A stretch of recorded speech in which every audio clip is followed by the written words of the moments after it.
pre-race entertainment, brought to you by ETV Live Radio and the HD Radio Network. Welcome, race fans, to another night of racing here on ETV Live. Back in the saddle again with Real Sim Racing Full Throttle Cup Series, sponsored by Bob Earl Racing, who has generously put up a Mark II virtual racing cockpit and a trophy case for the 2012 season championship here at Real Sim Racing. Bristol Motor Speedway, the Bull Ring, as some call it, the world's fastest half-miler, a place where you check your attitude and leave it and your shotgun at the door. Michael Keaton and Devin Smirk are here to call the action tonight. Dakota and his awesome team of pit reporters keeping up with crew chiefs in the pits, and your flag-to-flag camera coverage brought to you from the master of them all, Magic Fingers, John Westling. You can also catch the race broadcast live tonight on ETV Live Radio. Go to tunein.com, catch it on iTunes and Windows Media Guide. And with three races left to the chase, Atlanta up next after Bristol, and the points are now critical. For more, let's take it to the booth. Upstairs, here are Michael Keaton and Devin Smirker. Hello, race fans. Welcome to another exciting Real Sim Racing Full Throttle Cup Series here tonight, Devin. Man, I can't wait to get this thing underway here at Bristol. Yes, sir. Michael here at Thunder Valley. After quite an interesting last week at Michigan, going to see a lot of contact here tonight, so I think you're going to see some drivers that may have been frustrated with some other drivers earlier in the season. You may or may not see some payback here tonight. Yeah, and speaking of last week, we got the Michigan results to go over here. Of course, the #1 spot going to Eric Arnold. Eric, you won last week at Michigan, man, under caution. Great race. You stayed out when you needed to, and you got that win. Tell us about it, Eric. Well, last week I got real lucky. I missed my pit stall, so I don't know. I think a little mistake got me the win. Well, I tell you, Eric, sometimes, and Devin, you can chime in here too. Sometimes, staying out can pay dividends, and then staying out, you can reap the harsh benefits of it as well. And we saw that with Joseph Hayes in the '69 machine. He stayed out with you, and he was not able to stay up front. Got into a little bit of a wreck. I think put the caution out and gave you the win. So again, congratulations, Eric, for staying out and making that last couple of laps count. Yeah, thanks. Like, Joseph just got I think loose. The cars are really loose out at Michigan. But yeah, with staying out and everything, New Hampshire, I got a third place because of staying out. And tracks like Indian Pocono, those tracks, when you stay out, it really makes a difference, even on old tires. Eric, I don't think we mentioned this earlier, but you are sitting 10th in the points with that win. So you do have that win on the season, and sitting in the top 10 in points, it really looks like you have a good chance to make the chase. Do you really have any major expectations for these final 3 races? Are you going to play it easy, or are you going to try and get some more W's? I'm going to wait till the end of the race till I decide that. I think I need a couple more good finishes rather than going for a win to make sure. I don't want to have to fall back on wins due to it's not easy to win, especially here at Bristol. All right, Eric. Well, we're going to turn you away. We know qualifying's coming up real shortly for you. We want you to get down there in that car and not miss the qualifying here at Bristol. So good luck tonight, Eric. Thank you. All right. So looking here at the second place last week at Bristol, Devin, Landon Huffman finishing second. Man, I tell you, he led 40 laps of that race, so he was really dominant, and but couldn't get the victory over Eric. Finishing third at the Michigan race, Chad Schillen, who started 13th, and Guy Snyder picking up 4th place, starting all the way from 19th position back, and Chris Schallenberger rounding out your top 5 at Michigan. Steve Ritter finished 6th at Michigan. Solid run for that team. They really needed it. Ronnie Potts finished 7th. Another solid run on his part. John Gregorio finished 8th after being involved in a prior accident, so a good recovery for him. And rounding out your top 10 last week in Michigan, R.J. Williams and Adam Roberts. There you have it, folks. Michigan now under the books, and Bristol now in the open end of things here. Bristol, one of those tracks that I like to call one of the fastest short tracks around. Man, it's the world's fastest half mile, Devin, with a lot of history behind it and a lot of good things here at Bristol Motor Speedway. Yes, sir, Michael. Bristol Motor Speedway has been dubbed the world's fastest half mile. Opened in 1961, originally an asphalt surface, 0.533 miles, 26 to 30 degrees of banking in the corners, and the track is only 40 feet wide. So it's not really wide, so if there's an accident, it can block up the track in a hurry. But, you know, it is the world's fastest half mile. These guys are going to hit about 140 miles an hour into the corner, so, you know, it's gonna be a crazy race, Michael. I'm really looking forward to it. Yeah, Bristol's one of those tracks where, you know, you got to get your positions when you can. It's real tough to pass here. Only one groove or maybe two grooves. We'll get into that a little bit with Ian and Dakota in the pits. But I tell you what, looking at the points here, man, wow, what a battle, Devin. Yeah, just looking up here at the top 3 in points. Chad Cole did miss last week. He did not show up. But Landon Huffman, Chad Cole, Guy Snyder each have 4 wins apiece, and they sit 1, 2, 3 in points. Landon Huffman has over a 1-race lead on Chad Cole, 44 points, and Guy Snyder is 60 points behind Huffman and 16 behind Cole. But really, I mean, with the chase format, there really is no point in being a points leader at the end of the regular season because points are reset based on wins, and each of those drivers at the moment have 4 wins apiece. So if the chase started today, they would each be tied for the lead going into Chicagoland. And behind them, you have John Abbott, 121 back on Landon Huffman, and 61 back on Snyder. And 61 back on Abbott is Chad Schilling. He's 181 back overall.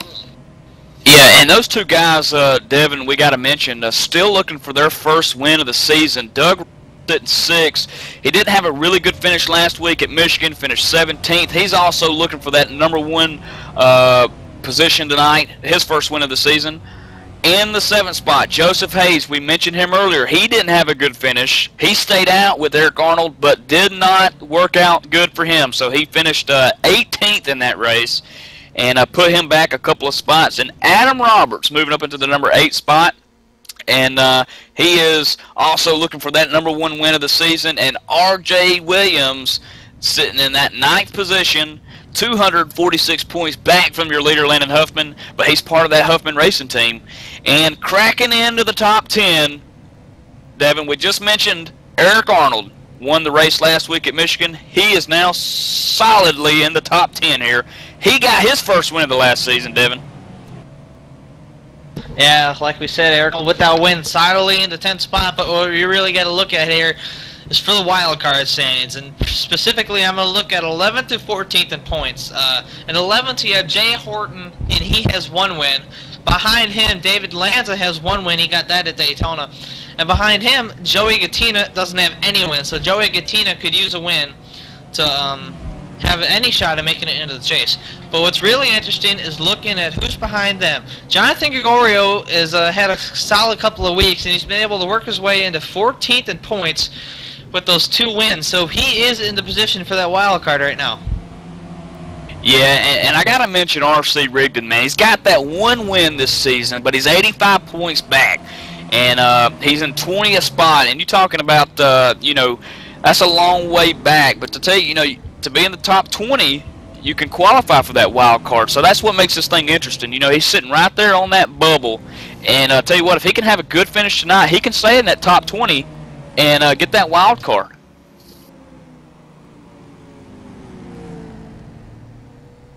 Alright, we got qualifying heading up right now. Huffman currently on the pole, but what we got in a minute, we're going to head down to pit road with our ATV pit road reporters, Dakota Ehrman and Ian Plash. Dakota, what do you got, bud? Ian. Alright, well, good evening, race fans, and welcome to ETV's coverage of the RTR Cup Series at the Bristol Motor Speedway. Looks like we are looking at about 145 laps here on this fuel window. I'm hearing the big enemy, though. It's those tires. They're saying the car is tightening up like mad after just a very short amount of laps. So you ever believe those crew chiefs will be calling tires, tires, tires every single time we get a caution flag here. Another thing to take note of here at the entry of the corners, it's quite a bit bumpy, especially up towards the top. You got to watch up those cars snapping out in the back. You're going to burn up your right rear very quick if you push it in too hard for too long. Also looking at this track being a one-lane track. It can be two. The middle line does seem to work all right if you want to hold your position, but as far as making the pass goes, and that's the thing about the track, it's usually only one lane. The top side is where you're going to want to be. You can try to slide it in their bottom all you want. It's going to have to be a dive bomb move to make the pass, and if you keep trying it for too long, it's just going to kill your tires. Let's go down to Dakota. He's got a few things for us. What you got? You talk about it being a one-lane track. That means we get to see maybe a little bit of bumping or not, but the bumps are really important here to get around, not hit those because they'll upset your car. Throw it into the wall if you hit those wrong. Could spin the car out in the middle of the track. You can do all kinds of things. The bumps are really the thing that the crews had to work on, getting those cars to get around easily. And that's another thing with the single groove, is everybody's got to try to follow the leader around those bumps, and that makes it just that much more difficult to race with each other.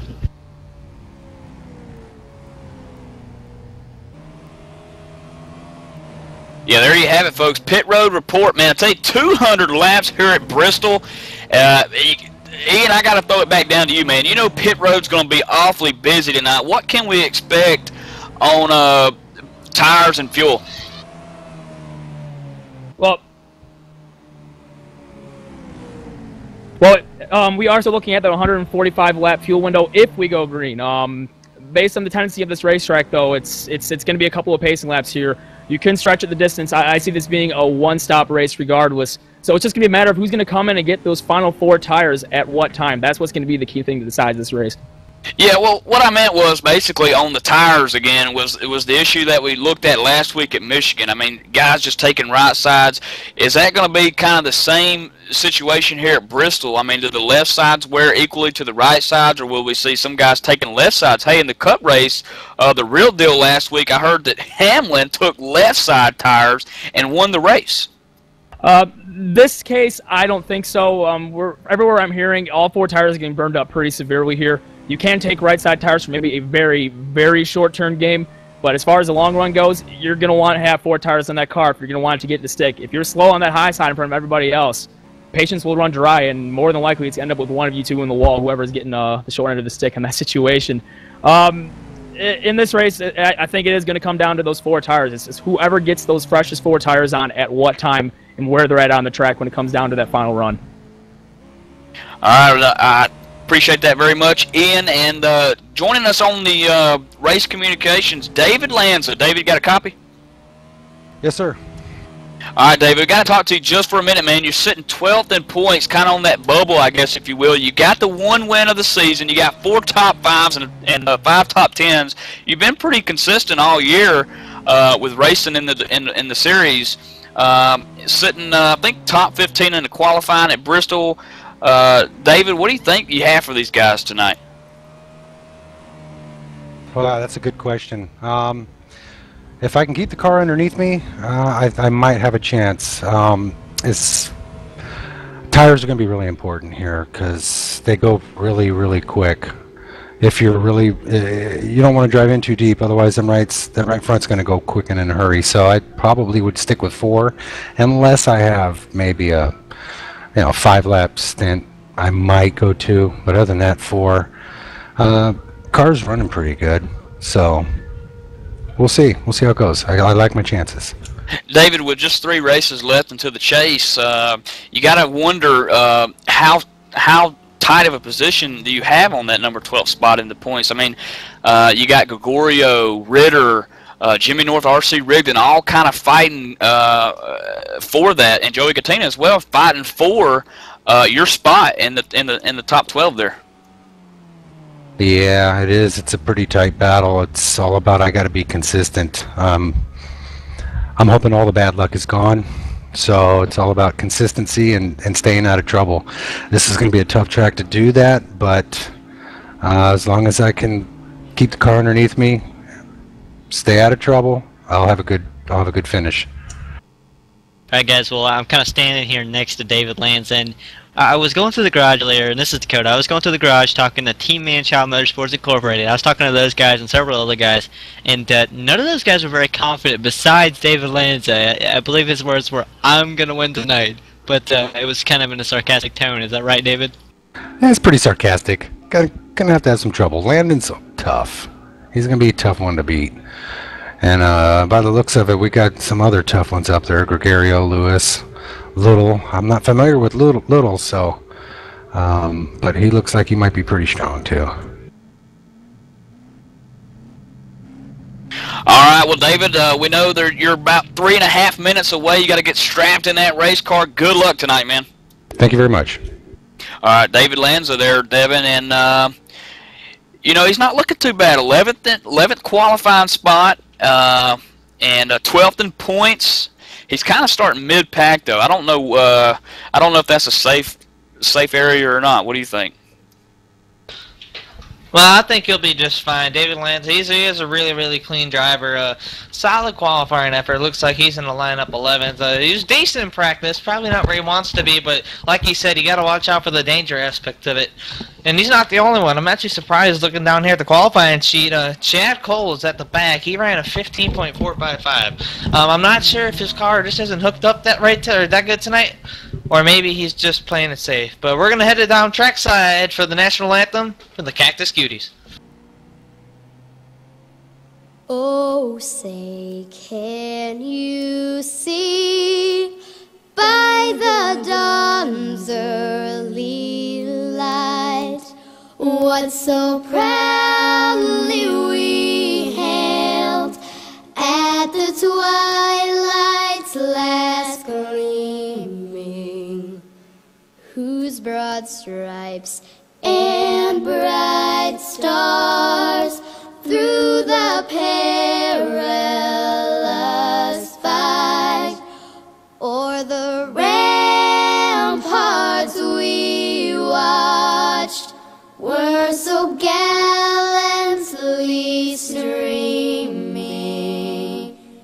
and the rockets' red glare, the bombs bursting in air, gave proof through the night that our flag was still there.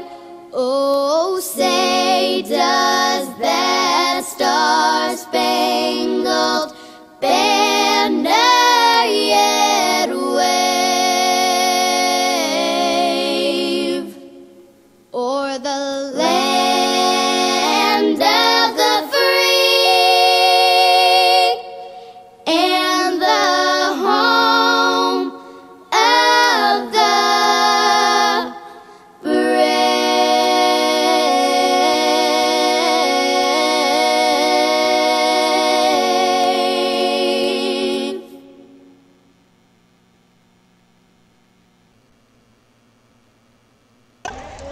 Gentlemen, start your engines!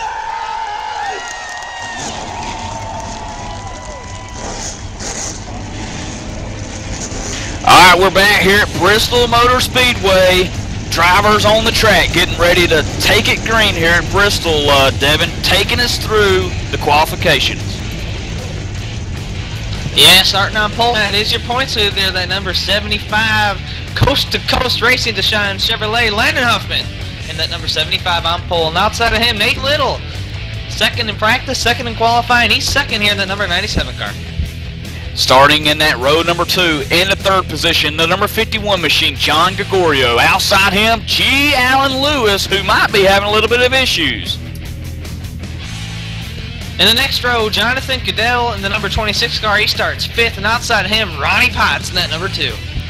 In the number 7 spot, in the 10 machine, John Abbott. Outside John's Chad Schilling. Starting in the fifth row, Chris Schallenbarger in that number 35 machine. Outside of him, third in points, Guy Snyder in that number 27. Sitting in a wild card spot, David Lanza starts 11th tonight. Outside him, Glenn Campbell. Jason Elrod in that number 70 machine starts 13th, and outside of him, the number 83 is Jay Orton. In the 15th spot tonight, in the 60 machine, Joe Beasley. Outside Joe tonight, it's going to be Bruce Perry in the 06. Behind them, you had 43 at Doug Roth and the Navy Duke, Eric Arnold, the number 47. Behind them in the other row, in the 19th spot, Steve Ritter. And starting in the 20th spot, behind last week's winner, Michael Gray. Starting in 21st and the number 19, fan favorite R.C. Rigdon, and outside of him, Nathan Powers, the number 85. Starting in 23rd position, in car number 23, Jonathan Spinner. In the 24th spot, J. Randall Watkins. Starting in 20th, your second place in points, Jack Cole, the number 17. And then behind him, or excuse me, outside him, number 88, Scott Brotherton. In the 27th spot, Dwayne Vincent did not qualify. In 28th, Steve Gottschalk. R.J. Williams also not qualifying, starting 29th. Rich Jett rolling off 30th. Joseph Hayes starting 31st tonight. Greg Netherwood rolling off 32nd. In the last row, Patrick Hahe. And outside him in the 71 Chevrolet, Keith Brooks Jr. And a developing storyline here, fourth place qualifier, G. Allen Lewis did miss the grid, but he did make the race, but he did miss the grid, so going to be curious to see if he can stay in the lead lap here in the opening laps. And I'm not so sure, Devin, that was by choice or not, but obviously starting in the back tonight. Alright folks, we're ready to go racing here at Bristol. Landon Huffman leads him down to the green flag. We're racing in Thunder Valley.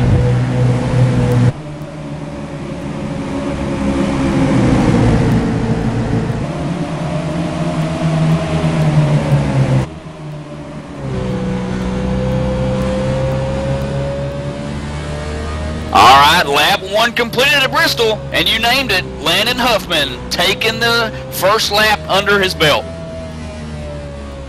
Yeah, Huffman pulled out to a decent-sized lead already. As you see right in front of him, that is G. Allen Lewis in a number 4 car. How long is it going to take Landon Huffman to get to him, or will he get to him? But so far, so good here at Bristol.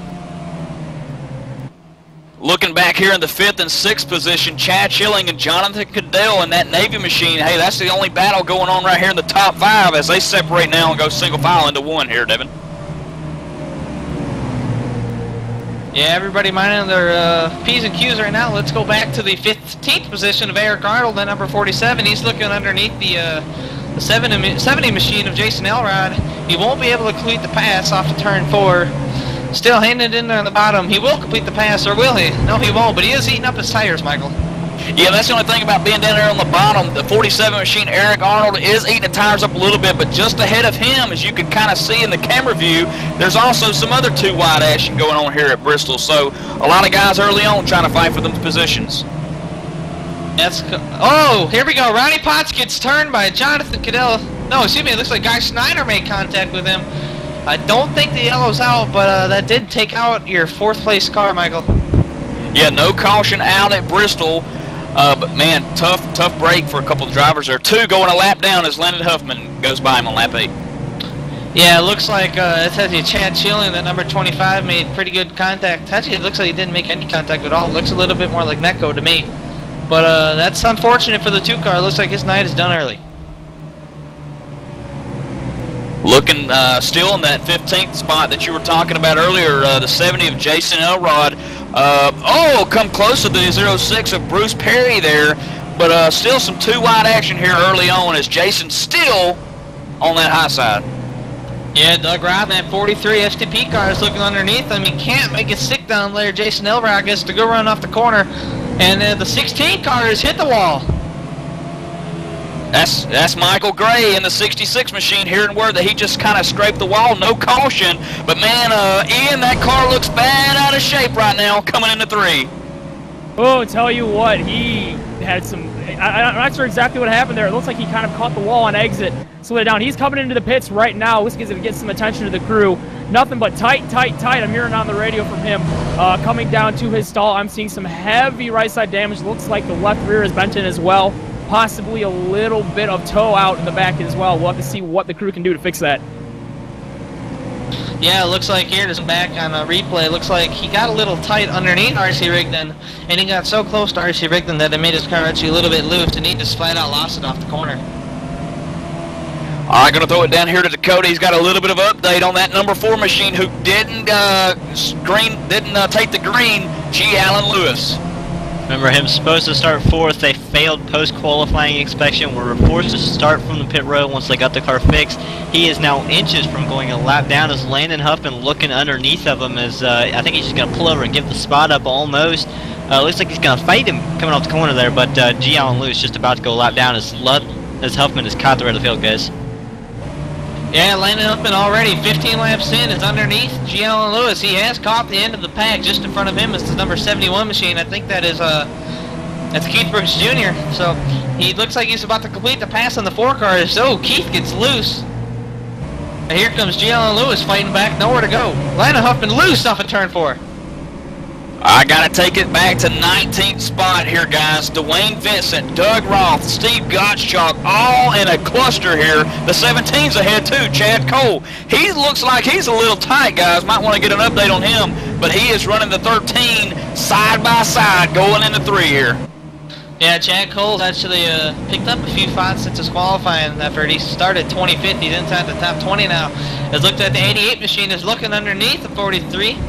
Not sure he's going to make it stick here, but the 91 comes down a little bit. But the 88 Suntrap machine looks pretty good right now. That is Scott Brotherton. Just behind that, Devin, about a half a turn or just a turn, a full turn, is Landon Huffman, the race leader, as he just completed lap 20 as those guys enter 2. So those guys also in danger of going down a lap early here. No caution with Real Sim Racing.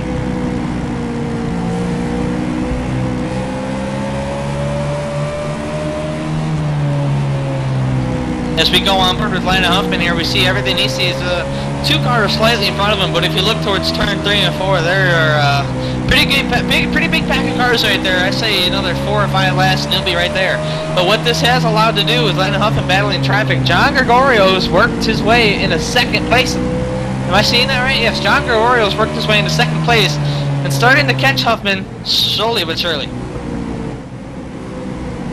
Yeah, Landon Huffman just continuing to put some guys laps down here early on here at Bristol. Here in the 3 cars around, Devin. That's J. Randall Watkins. Yeah, caution is out here at the Bristol Motor Speedway. The 3 machine of J. Randall Watkins has blown the motor. His day is done. We're going to pull up the e-play here and see what happened.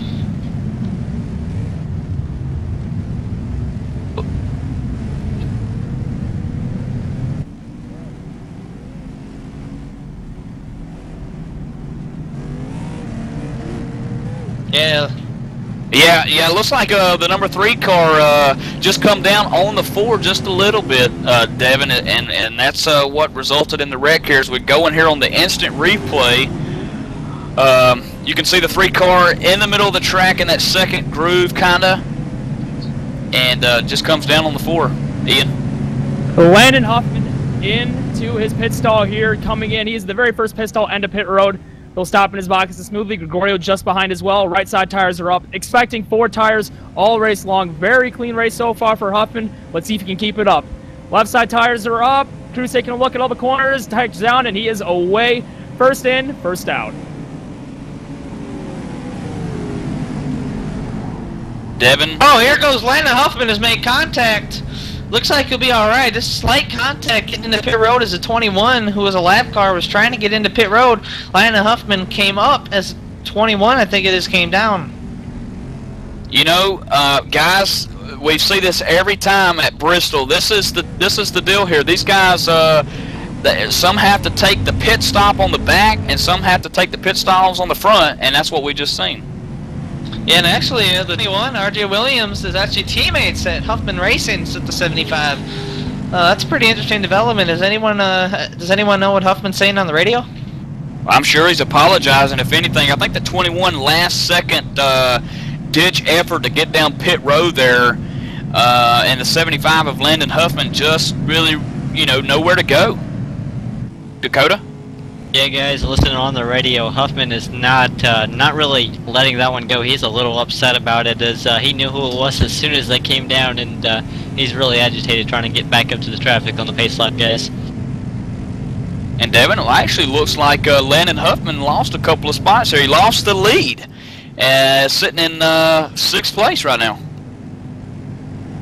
Yeah, actually, I think what happened is you got a couple guys that stayed out, and yet Landon Huffman is very vocal about guys staying out. So it looks like Huffman's going to restart 6th, but I'm taking a look at Huffman's right front fender, and he's got a pretty good chunk of damage. And when you get damage on the right front here at Bristol, it's going to make the car tight. And as Ian Plash told us earlier, the setup gets really, really tight after about 10 laps. So this is not going to help his cause. Jonathan Spinner, the lucky guy there on the lucky dog, he gets his lap back. He's running back up into the 25th spot on the lead lap. Ronnie Potts is sitting 29th spot, 1 lap down, and G. Allen Lewis that we mentioned at the beginning, Ian, he's sitting 30th right now, 1 lap down. You know he's got to be itching to get that lap back, Ian. So far, so good. It's looking to me like he caught that break he's looking for. We now be up to the rest of the field here in the back. Looking for him to come through the field. It's going to take a lot of patience. Remember, we got a lot of time here, so he doesn't need to go diving right into it. He's got to be careful here.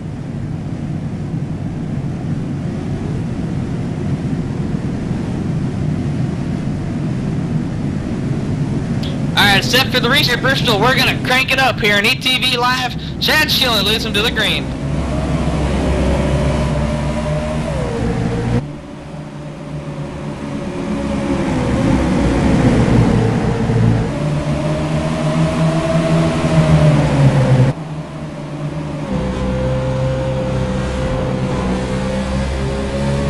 Chad Schilling got an excellent restart, and that allowed him to get away, but Jay Orton in that 83 is still there. Is Landon Huffman. Oh, there goes Huffman! Huffman is hits hard by the 75. The 26 comes down the track. A lot of cars look like they're involved, but that's going to hurt Landon Huffman's chances of winning. Looks like the toe's going to be knocked out of it, but it looks like it was initiated by the 70 car? Is that what I'm hearing? Yeah, it looks like the 70 machine of Jason Elrod just come off the wall, couldn't keep it from coming down on Landon Huffman. 51 involved. You mentioned the 26 machine. Jonathan Cadell running a solid top 10 tonight. He's heavily involved with bad damage. Yeah, Eric Arnold involved. Last week's winner, Michigan, Devin. Yeah, last week Eric Arnold got some pretty good damage on that. The rear of the car is pretty torn up. The entire right side of the car is actually junked. But I guess the developing storyline from this is that your points leader is, for 2 out of the past 3 weeks, has been involved in an accident that really none of his doing.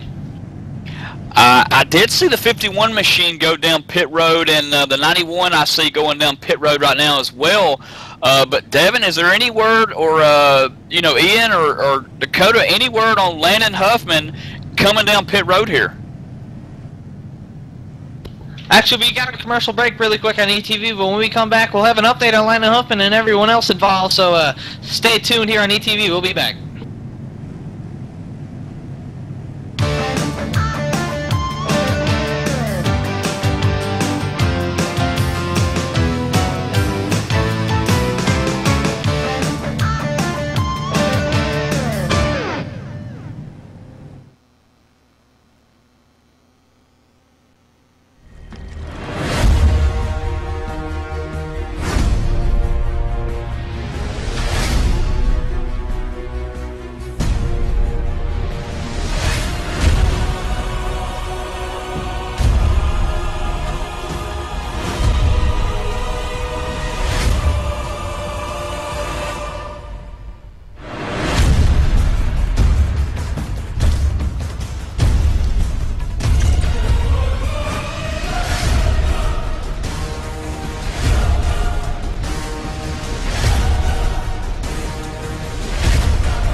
Alright folks, welcome back to ETV Live, the real sim racing full throttle cup series at Bristol.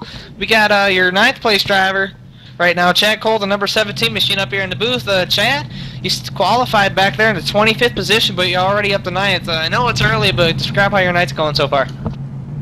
Well, it didn't start off too good. Like you said, it started back in 25th. I really thought I had a good grip on the track, and it turned out I don't. So this race is going to be quite the learning curve for me. I actually missed the spring race here too, so I don't have a whole lot of laps here in race condition. So luckily, pit strategies got me up to 9th here, and I'm gonna try to stay out of trouble. Chad, it looks like you're about to go to green here. We're going to cut you loose, man. Good luck the rest of the night, Chad. Thanks, guys. Chad Cole joining us in the booth here. We're going to get going green here for just a second, then we're going to throw it down the pit road to get some reports on the damaged race cars. But green flag here, Bristol Motor Speedway, completing lap number 36 of 200. Yeah, Chad Schilling gets another good start. He's going to pull away from Jay Horton as RC Rigdon, the number 19 machine, is looking underneath him. But Landon Huffman has now worked his way into the top 5 at the restart in 8th. Looks like that car may not be as bad as I thought it is. Decorah, you have something on pit road?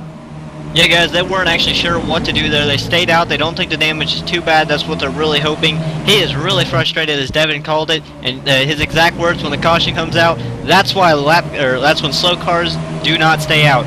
And he's actually not very upset with his teammate as of right now. After that, right, guys, just thought I'd inform you of that. Ian. Alright, and also I got a little bit of an update as well. Gregorio has been in the pits twice as well. He's been up in the top 10 for good majority of this race. A lot of extensive damage. They sent him back out there to keep him on the lead lap, but still got a lot of damage to be fixed. He is well off the pace here back in the pack. Alright, thanks guys down on pit road.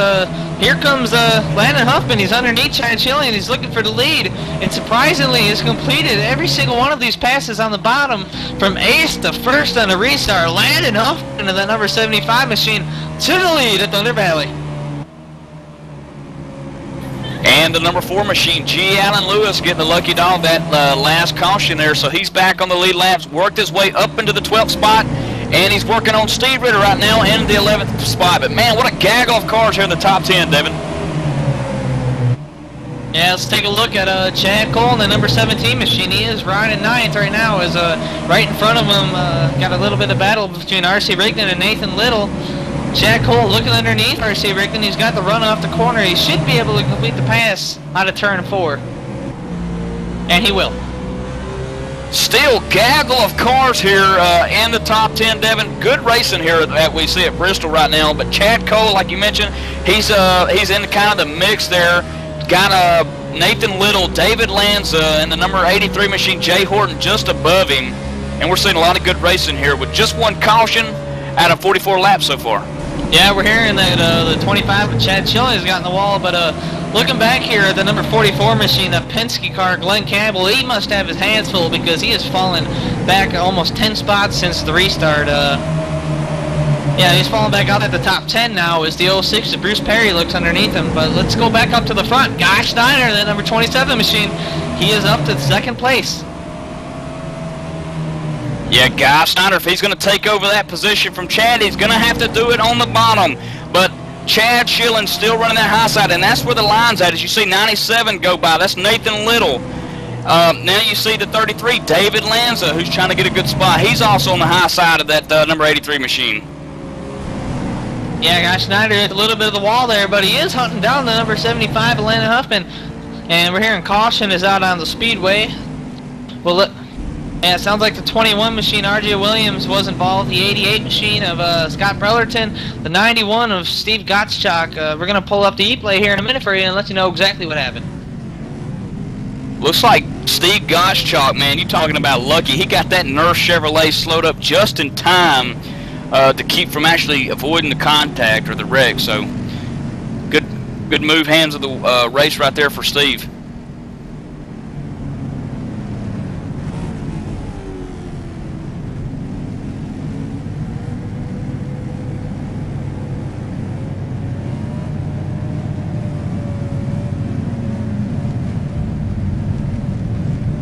Alright, Guy Schneider is in his pit stall. He's pitting from, I believe that was the 2nd position. Looks like he's going to be taking right side tires here. A little bit. Well, no, actually, his door looks pretty clean from here. It's looking pretty good. Dakota. Yeah, guys, and Landon Huffman's staying out. Remember him saying slow cars should not stay out? Well, he's a fast car, and he's staying out, so he's just looking for the track position to stay away from these wrecks, guys. Keith Brooks Jr. On the race chat with us tonight. Keith Brooks, you got a copy? Yes, sir, sure do. Hey, man, right now, you looks like you're running 21st spot. Not sure if you just pitted there or not. I think pit cycles just now being I think you're sitting 21st. But nonetheless, Keith, tell us about Bristol tonight. Is it what you expected, or what? It's been a little interesting. I either want to be way back or way up, so I think I'm just going to try to stick to the back. I actually got surprised there in the beginning. I thought we could have a few more yellows in the beginning, but it seems like we're getting them now. So I don't know. It's everything I expected. So yeah, it's going to be interesting, I think. Yeah, it looks like you just moved from 21st to 7th. So my bad. You're up top 10 here, looking for a solid night. You didn't qualify. Is there any reason why you didn't qualify tonight? I had some technical issues and wasn't able to get the car through tech and get out there to qualify, so just had to start on provisional. Well, all right, Keith Brooks Jr., man, good luck tonight running 7th spot. Thank you. All right, there you have it, guys. Keith Brooks Jr. joining us in the Bristol race tonight. Landon Huffman being shown your race leader. He's been in a little bit of an accident. He's got a little bit of damage, but hey, it's not slowing him down, is it, Ian? Definitely not. That right side is actually looking relatively clean compared to the hit that he took. It's kind of surprising to him and the crew when they took a look at the damage. And from 8th to 1st on that restart, that was this very spectacular drive. And on the bottom out of all places, too, we were not expecting that at all. 3 cautions so far here at Bristol Motor Speedway. Working the 3rd one right now in 52 laps right now at the line as Landon Huffman brings them to us. 200 laps here at Bristol tonight, Ian, and there's a lot of racing to go. We'll call it 150. There you go, 150 laps to go. And another interesting story, too, even though I'm pretty sure nobody's going to want to do this. If we were to stay green from here out, one more pit stop will make it. But for those who just pit right now, keep this in mind. In case we go green, they can make it all the way to the finish. All right, Landon Huffman pacing them down here into 3, getting into 4 at Bristol Motor Speedway. Pace car dipping down low. We are green flag. Crank it up, boy.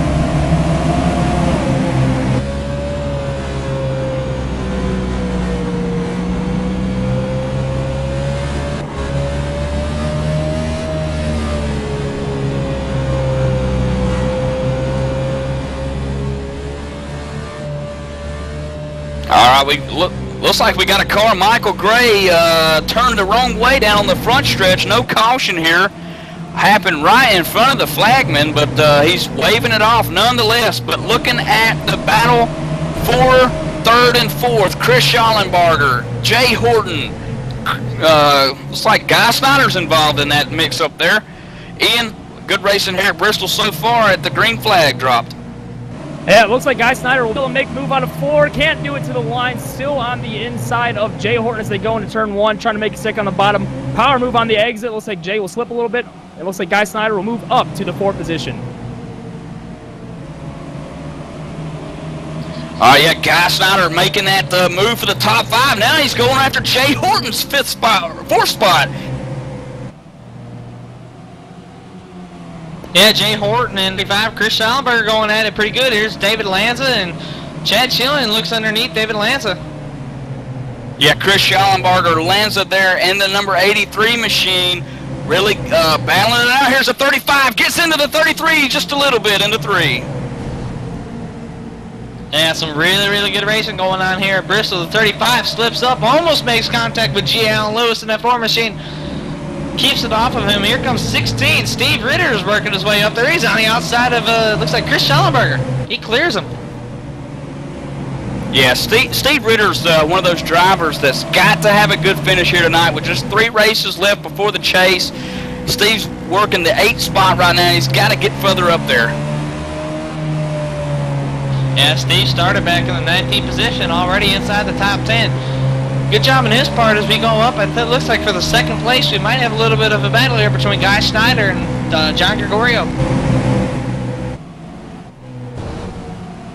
Yeah, it looks like Guy Snyder getting by Gregorio with a breeze.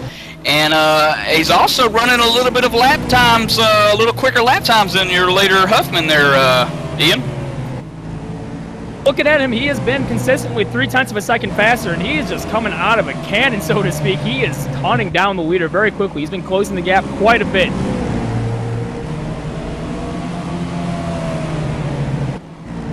Yeah. And it seems to me, looks like Huffman, he had the dominant car, but looking at the damage, you got to think this is starting to cause his trouble here. He's starting to tighten up pretty severely. Can't get it to turn down. Back up front, Guy Schneider is digging up on that bottom. Pulling up to the rear, Guy Schneider can't get the pass made, but Guy Schneider, Landon Huffman have caught the back of the pack, and that's going to allow these two to go at it, and it's probably going to let John Gregorio and David Lanza to catch right up to them. As looks like Landon Huffman is underneath the 66, and he will make the pass made, so will Schneider. Yeah, Snyder follows the 75 machine right down below Michael Gray. But here comes the 27, and 32 is going to stick the 75 a little bit in the inside. 3 wide coming off too. You guys got to remember, this battle for the lead is also the battle for the championship lead, as they both have 4 wins, and, you know, it's getting into the chase. Whoever has the most wins, you know, gets more points. So both of these guys are going after their 5th win of the season, but it looks like right now Guy Schneider has got the superior car. And here he goes, Guy Schneider to the inside of Huffman. Can't make it stick, he gets loose, and caution is out.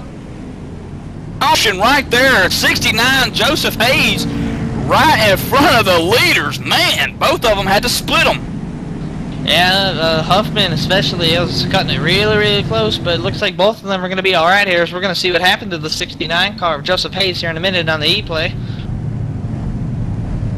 75 of Landon Huffman looks like he is coming down pit road here, guys, as the E-line machine is picking up that wreck with Joseph Hayes. Yeah, it looks like Joseph Hayes got a little bit of help there from, it looks like the 21 machine of R.J. Williams. Looks like the 69 got a little loose off the corner anyway. No, it looked pretty straight, but looks like the 21 just flat out ran him over. Looks like Landon Huffman, kind of the lonesome guy down pit road there. None of the other leaders other than Lanza and G. Allen. Lewis coming down, maybe Gregorio as well, but a lot of guys staying out here. Yeah, I think what happened in here, you're seeing Landon Huffman fix some of his damage. That's going to help with the tight conditions, so yeah, Huffman's off the pit road. Ian, what do you got for us? Yeah, it looks like the crew decided to take a little bit of extra time to fix up that right side. They went and did the best job they could, but gave up a little bit of track position, but based on the performance we've been seeing out of him so far, even with the damage, he can fly right through that field. So I would not be surprised to see Huffman get back up to the front here. Just seen the back hauler door of the 69 machine, Joseph Hayes, go up and load that car up, blew the motor. He's done for the night. Thank you, Matt Close. He's down on pit road a little bit working I think he's got some hot passes down there. I think that's why Matt's down there.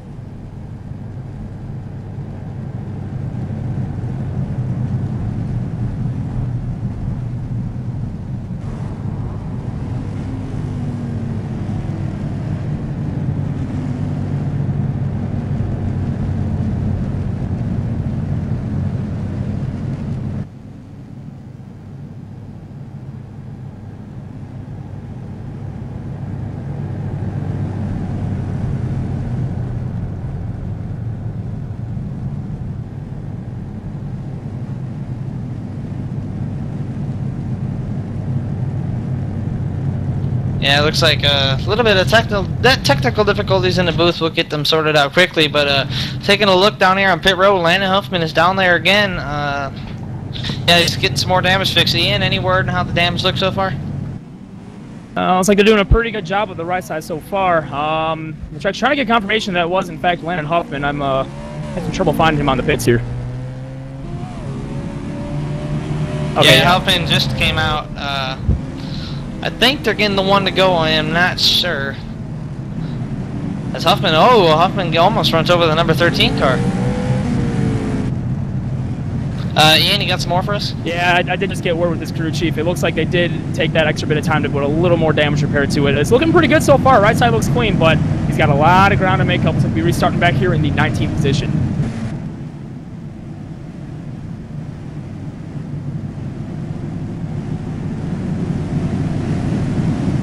All right, looks like the lights are off. Pace car's down. 27, Guy Snyder taking them to the green here at Bristol Motor Speedway. Devin?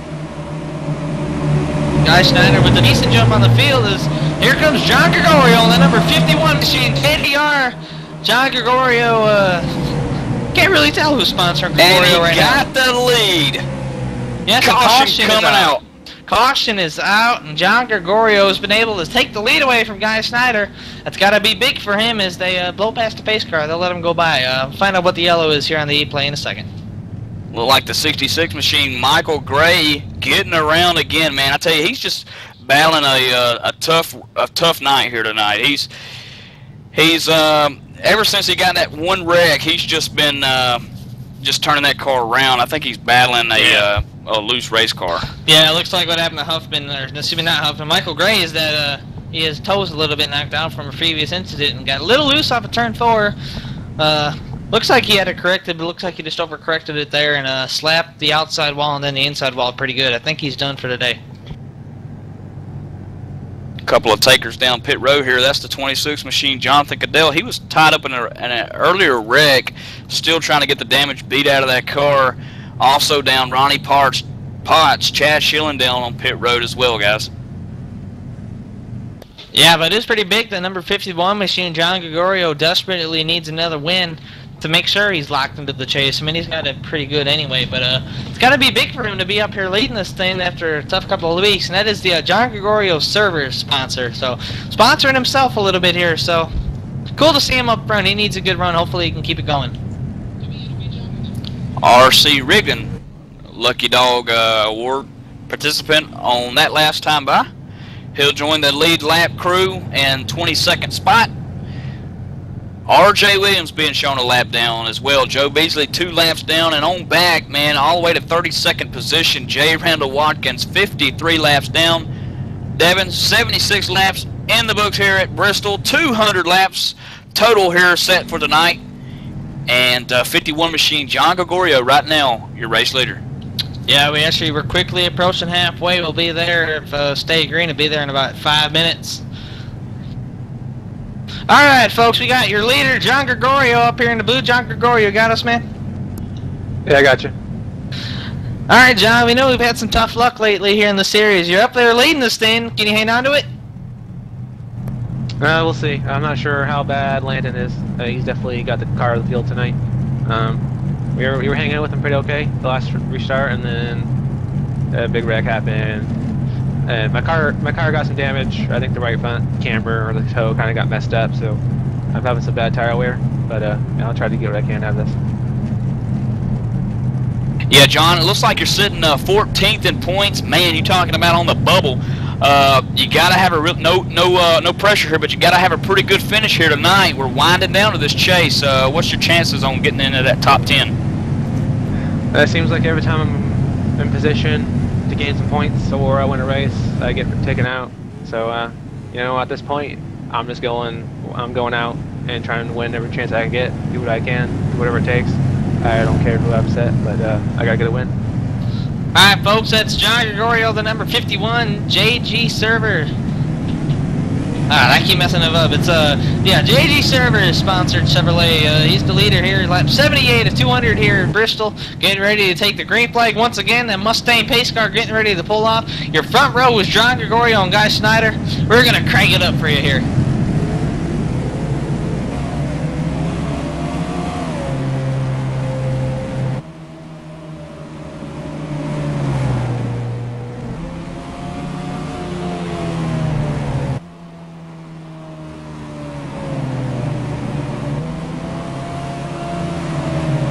Lanza into the number 33 National Guard machine. Clobbered it pretty good, got some pretty heavy right side damage. He is holding up that outside line. Oh, he's into the wall again. Everybody passing David Lanza. And there he gets turned. The 44 machine gets into David Lanza. Looks like everybody's going to avoid him. nice job on everyone's part. Not sure if the yellow's out. It doesn't look like it. Yeah, caution is out on the Speedway, and man, I hope Chad Schilling gets a break here from the NASCAR officials. He went down pit road to avoid the wreck, which will probably get him a black flag. I'm sure the NASCAR officials will straighten that out for him, though. Chad Schilling running the top 10 here tonight. He entered the pit road cone, which, that's the commitment cone. Sorry, guys. I mean, damn. Yeah, he's not going to get a penalty for going beneath the cone to avoid it. He would have got a penalty for going down pit road, but he did a nice job there avoiding pit road entry. So it looks like he'll be alright. Looks like David Lanza's going to be alright too. Just got clipped there, that number 33 machine. Get that damage fixed. I think he'll be just fine, Michael.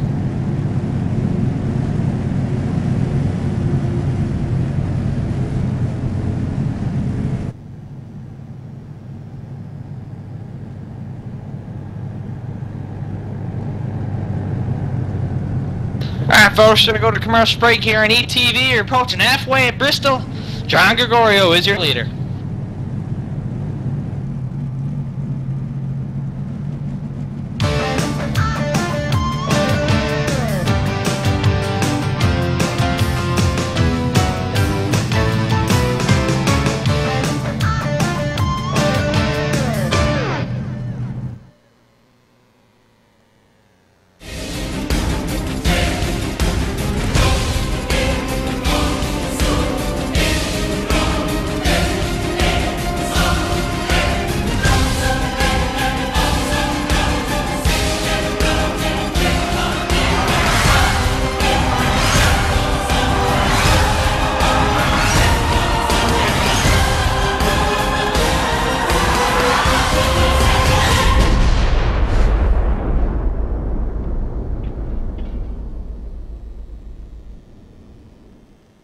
Hey, JD here with ETV Live, and let me tell you something. If it's too big for the pickup truck and you need to move it, there's only one trucking company you need to call, and don't bother with the Yellow Pages Cowboy. I'll give you that number in a minute. Manufactured goods, automotive, technical equipment, furniture, even if you need a reefer, Gary Mercer Trucking Incorporated is the only choice, Cowboy. With locations in Mississauga, Ontario, Canada, Rancho Cucamonga, California, if you need to move it, store it, and keep it cold, you need to call Gary Mercer Trucking Incorporated. Long haul, short haul, or just across town, Gary Mercer has the best trained and qualified drivers to get your load from point A to point B with professionalism and on time. So remember, Hoss, if it don't fit in a pickup truck, you're going to need a real truck, Cowboy. Sponsors of ETV Live's Friday Night Showdown, Gary Mercer Trucking Incorporated, 1-800-668-2980.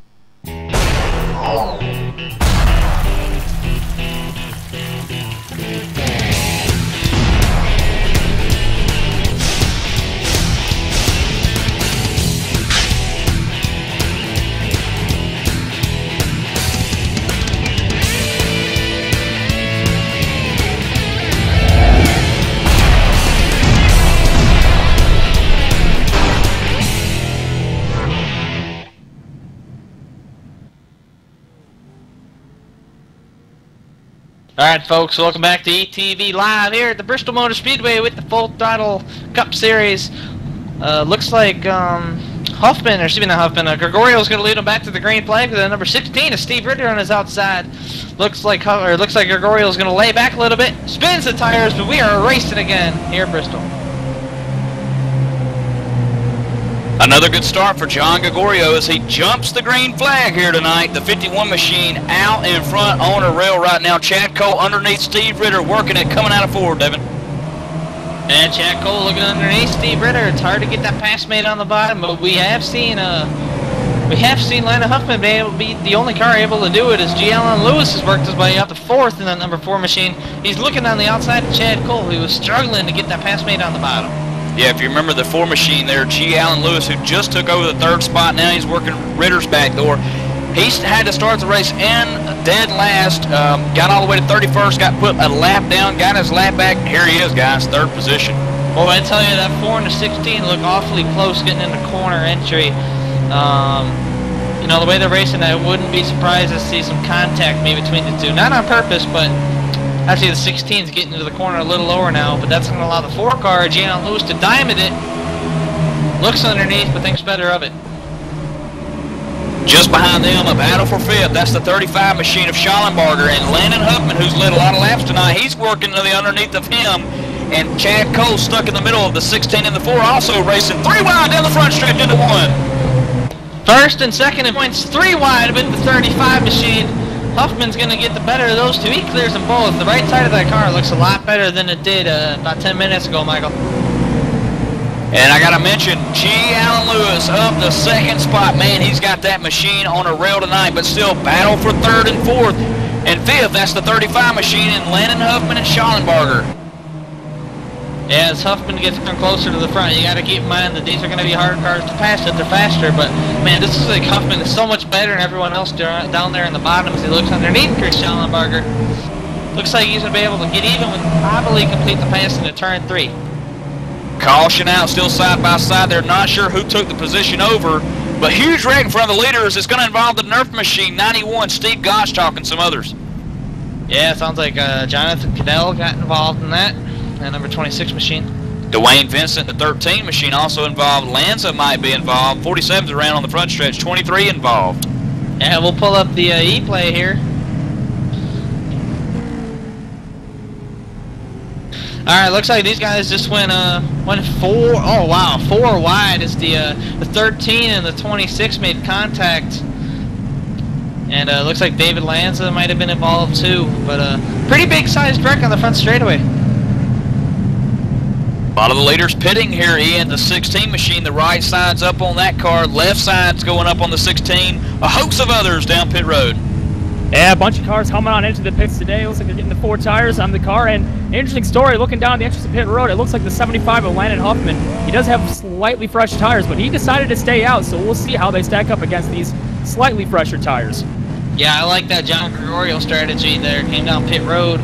He's going to have fresh tires too. It looks like he took 4, so it's going to be interesting here. We got Landon Huffman up there. It looks like he is going to be the leader. I don't think Chad Cole stayed out. So, yep, Landon Huffman is going to be your leader with those semi-fresh tires. The 13 Chevrolet, Dwayne Vincent, pulled that machine behind the garage. He was involved in that wreck that brought the caution out here tonight on lap 96, and he's pulled that machine up on the holler. He's done for the night, guys. Dwayne Vincent out at Bristol. And also out Jonathan Spinar, that number 23 car. He's going to pack it up and head home here at Bristol. Not the run he was looking for, either of those guys, but you know this is Bristol, and that kind of thing's going to happen here. Looks like Joe Beasley getting one of his laps back.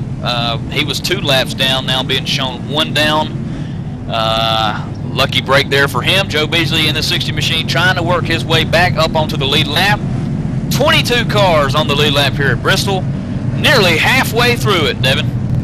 Yeah, it looks like 2 cars stayed out. I'm not sure. I don't think the 83 came down pit road.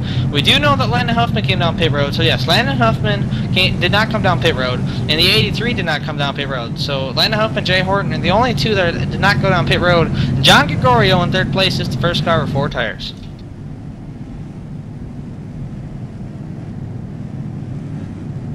Yeah, we're also hearing that Eric Arnold, the number 47 machine, Navy Nuke got a pretty good piece of that wreck too. So let's head down to pit road. Has anyone got a word on the 47?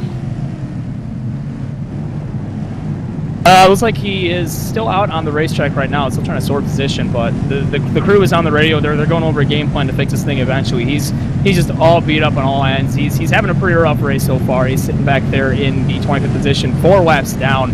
So it's just pretty much gone from bad to worse at this point. They're just trying to salvage what they can finish. Yeah, that 47 machine looks like a crushed can of sardines. So he is not on the lead lap. He is a couple laps down in that number 47 machine. But back up front, we're getting ready to go green here at Bristol. Landon Huffman and Jay Horton on the front row as they come through turn 3. We're going to crank it up for you.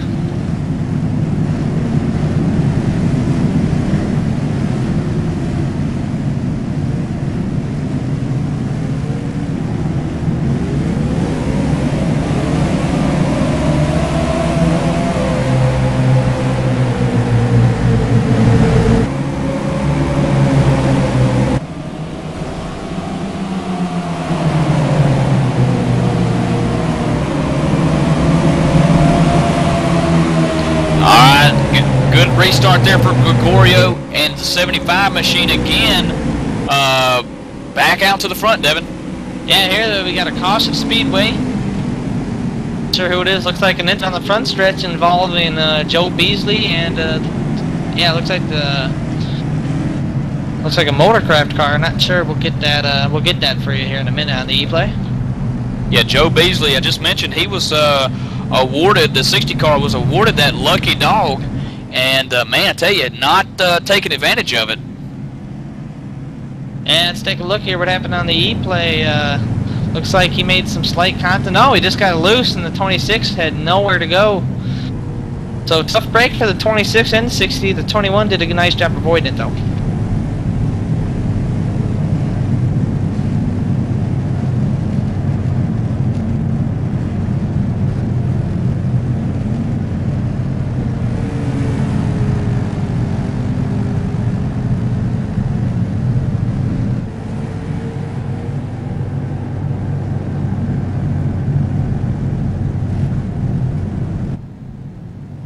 Yeah, it looks like all of the leaders stayed out there as expected. Not sure how long it's been since Lana Huffman has pitted. See if one of our pit road reporters can get a number on that. But John Gregorio was catching Lana Huffman pretty quick there. He is in second. He is going to have the preferred line on the restart on the outside. G. Allen Lewis in the number 4 is in the third spot. Jay Horton hanging on those old tires in the 83. And Guy Snyder in that number 27 in the top 5. Looks like Jonathan Goodell has pulled that machine behind the garage mat.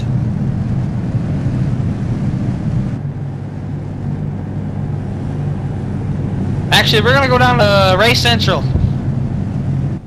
All right. I'll tell you what a night here at Bristol Motor Speedway, guys. Real Sim Racing Full Throttle Cup Series. But I want to tell you about the sponsor here tonight, VRC Mark II Virtual Racing Seat. This isn't just a seat, cowboy. This is a cockpit, a simulation racing cockpit designed by a championship race car driver, Bob Earl. Now, he understands what it means to have a comfortable racing seat. The design features a fully adjustable racing seat and frame, additional monitor stand, and shifter mount sold separately. A high quality and affordable alternative to those others that cost thousands of dollars, $349 plus shipping. See it at BobEarlRacing.com. Order one today, BobEarlRacing.com. Let's take it back upstairs to Michael Keaton and Devin Smirker. I tell you what, Devin, if you're that driver that can just stay in the back, hang on to it, avoid the wrecks, man, you're talking about getting a good finish here at Bristol. Steve Goschalk sitting in 23rd right now. He's 8 laps down, so pretty much 23rd is about the worst you can do for the most part here out of 32 drivers tonight. Yeah, actually, a lot of cars have decided to pull it behind the wall. A lot of days are done early here at Bristol, but Ian Plash, do you know what lap Lana Huffman pitted on? It would appear that Landon Huffman last pitted on lap 69 here at Bristol Speedway. So it looks like we got some pretty old tires actually, getting close to just a little, about 50 laps on those tires. It's pretty close. So we're gonna see how they hold up. Gregorio just got fresh tires on that last stop. Yeah, Gregorio has about 35, 40 lap fresh tires in that number 75 machine. I don't think Huffman's going to be able to hold off the number 51 car. I'm not sure, even though the Huffman machine is really fast. But tires really do mean everything here at Bristol. We're getting ready to go green here. The Mustang pace cars are getting ready to roll off. It is off, and there goes Huffman. Gets an awesome restart, and so does the number 4 machine, but he'll stick in line. Yeah, the 51 machine ducking underneath the 75, coming out of 2, taps him. 75's around on the backstretch, guys. Ritter's involved. 4's involved. Landon Huffman in the 27 machine. Looks like net code there with John Gregorio. That wasn't anything on his part. Just some serious net code. It looks like the Huffman day, looks like it's about done. He don't look too happy right here, boys. I think he's coming after Gregorio.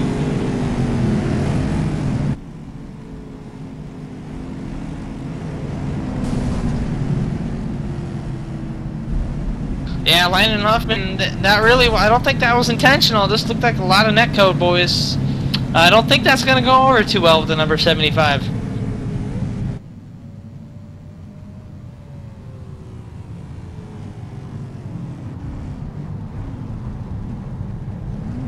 Yeah, Huffman is none too pleased with John Gregorio on the number 51 machine. Looks like he's kind of waiting on him here.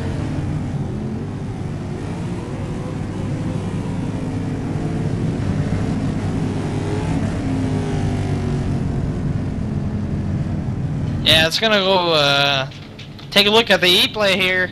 This looks like a bunch of netcode, like I said earlier. It didn't look like they made any contact. At least on my screen, it looked like the 51 looked underneath Huffman. And that was definitely not Arrow. It was definitely all netcode there. So unfortunate for your points leader, but good for guys like Chad Cole. But Guy Schneider did get a piece of that. Dakota? It looks like Guy Schneider has brought it into the pits here. A lot of nose damage here on his car. I believe that he's got some radiator damage here. They're looking at the radiator right now, looking for some leaks on it. That's going to be detrimental to the car. You're running very high RPMs here, and you need to make sure that you have proper cooling on this car because you don't have a lot of air movement sometimes to get the car cooled. So a lot of extensive work being done to the 27 car here in the pits. Yeah, sorry about that. That wasn't Dakota, it was Ian, so sorry about that. And that won't happen again, but John Gregorio continues to be the leader. 90 laps to go here at Bristol. I don't think Landon Huffman's got anything left. I wouldn't be surprised if he has a meatball flag. And what a meatball flag is here in iRacing is where you get damage to a certain point, you get it's what's called required damage. So you got to fix the required damage before you can get back onto the track, or else you get black flagged and disqualified by the iRacing officials. So looks like Landon Huffman is not going to go to victory lane here at not going to go to victory lane here at Bristol. Yeah, guys, and actually Landon Huffman's packed that thing up and put it on the trailer as they're getting ready to leave the Speedway. Not too much of a good night for Mr. Huffman here. Yeah, I tell you, if I'm Landon Huffman right now, man, I'm just thinking, wow, what else do I have to do other than just show up for the chase? He's already solidified his spot. He's in the top 5. He's going to make the chase. The points start over. You know, it's kind of like coming down here to an end. You don't want to do anything that's going to upset the race officials here. He looked like he was going to take a cheap shot at Gregorio. He thought better of it. The 4 was actually kind of doing a really good job of staying in between them. You could see him kind of blocking Huffman's moves there. So heads up move for the 4 machine, J. Allen Lewis, for you know, putting the car in the right spot at the right time before things got out of hand. Yeah, it's all about being lucky at Bristol. J. Allen Lewis definitely played it pretty safe there. So good on his part. He looks like he's going to be up there to battle John Gregorio for this win.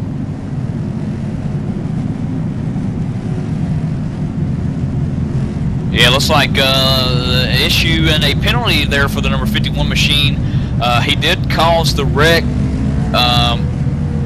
So race officials are saying that he caused the wreck, and they're going to send him to the EOL as part of the new rules system here that Real Sim Racing Full Throttle Cup Series just kind of started, and waving off the pace car here to settle things back down once again here. Lap 113 to 200 completed. Yeah, and that is just the format here at the Full Throttle Cup Series, probably for the entire Real Sim Racing Series. But whoever causes the wreck calls it out on the text chat, and then they receive they usually receive an end of a long time penalty. So looks like they did call off the yellow there. Greg Netherwood did call off the yellow. So, but Gian Lewis and Jay Horton are going to be on the front row. Man, I'll tell you who I'm excited to see up there in the front. That's the number 4 machine, G. Allen Lewis. Wow, what a story from the get-go on that car. Not starting the race, from getting back up into the number 2 spot. Right behind the pace car here, Devin, on the backstretch, 40 miles an hour, pacing nearly to the green here. All right, as that pace car gets ready to take another left-hand turn down on pit road, we're going to let these engines scream for you here on ETV. G. Allen Lewis is going to lead them to the green flag here at Bristol.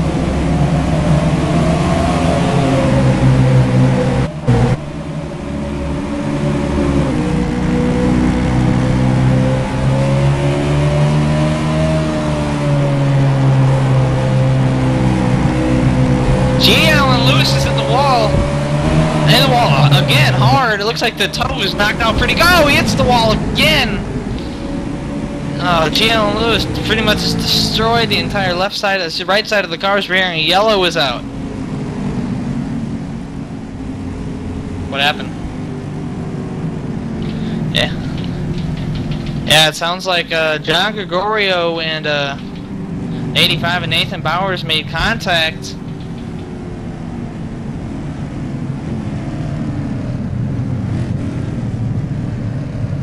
Man, that was ugly right there. It looks like the 60 was or the 50.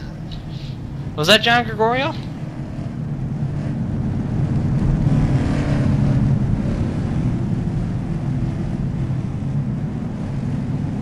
The 60 machine of, looks like Joe Beasley involved with that wreck. I don't think Gregorio has any damage, but man, he might be getting a, let's see here, we'll have to wait just to find out for sure what's going to happen with this situation, but nonetheless, 60 machine, extensive damage again. Yeah, sorry about a little bit of confusion up here in the booth. Just kind of trying to sort out what everything that happened there. Came kind of a surprise to me. I wasn't expecting that. But once again, looks like Gregorio made contact with someone. Not sure if he's going to get parked. They're going to let him continue here because the first one looked pretty accidental. This one just looked like an accident, but it looked like it could easily have been avoided.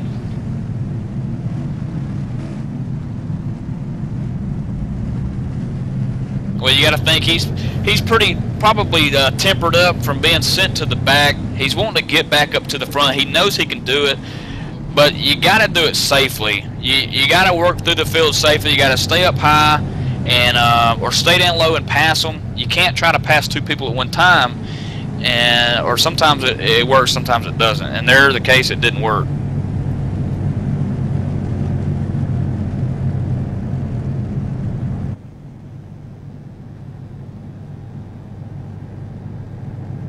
Alright, we got Landon Huffman up here in the booth. Landon, looks like another rough week for you. What happened there on the restart?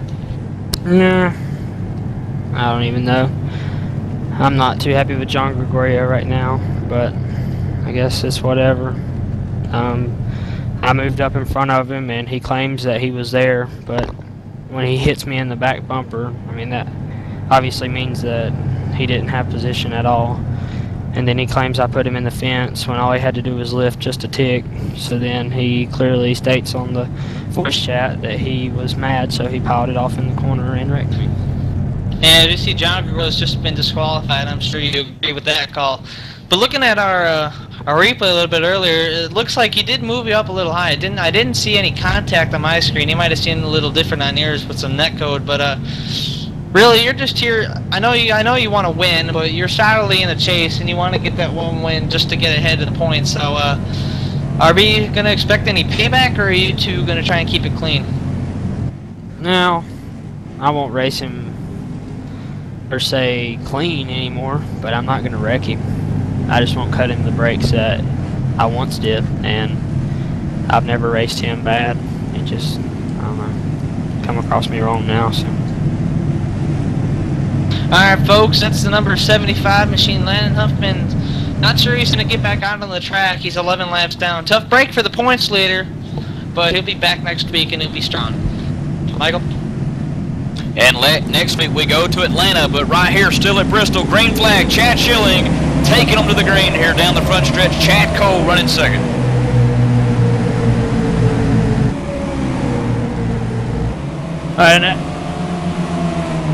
Alright, Ian, you got something for us really quick? Interesting development with the number 4 car. After hitting the wall, it looks like he didn't have damage, but he may have caught a glitch within the iRacing software. He came out of the pits trying to fix his car, and he actually was towed out a whole lot more than he was when he entered, and he actually decided to park it for the evening. Not sure what happened there.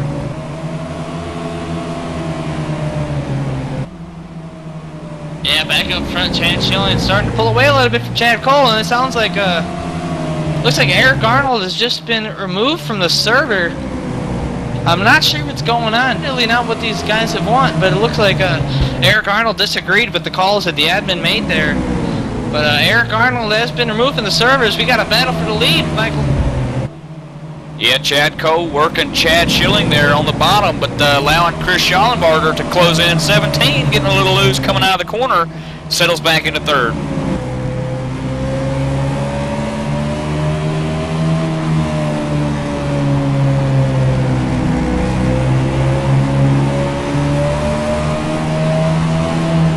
All right, Matt, as we got a battle for the lead, bring us up to an update. Looking into that situation with Eric Arnold, he was voicing his opinion quite strongly based on on the new caution rule. He was a little upset with Evans' call, and Evans didn't like him voicing his opinion that loudly. He was just all over the case about it. And regardless, Evans decided to take the action of just getting him out of here and getting rid of that bad energy. Yeah, back up front, Chad Schilling into the wall again, and so does Chad Cole. It's the two Chads both slammed the wall there, but we got Chris Schallenberger, the number 35, has worked his way up to second. We have some guys up front that we usually don't see all the time, but it looks like Chris Schallenberger for the second week in a row, looks like he's got a car to contend for the win. Working back here in 6 and 7 spots, Steve Ritter putting the move on Bruce Perry on the high side, also allowing the number 2 machine to get by. That's Ronnie Potts in the Bone Collector Chevrolet. He's moved up into the number 8 spot. Let's go up a few positions for the battle for the 5th position. We got the number 21 of R.J. Williams and the 44 of Glenn Campbell dueling at it. As R.J. Williams is actually looking on the inside of the Jay Horton machine now. So, pretty good racing going on right now, but it looks like guys have calmed down pretty good.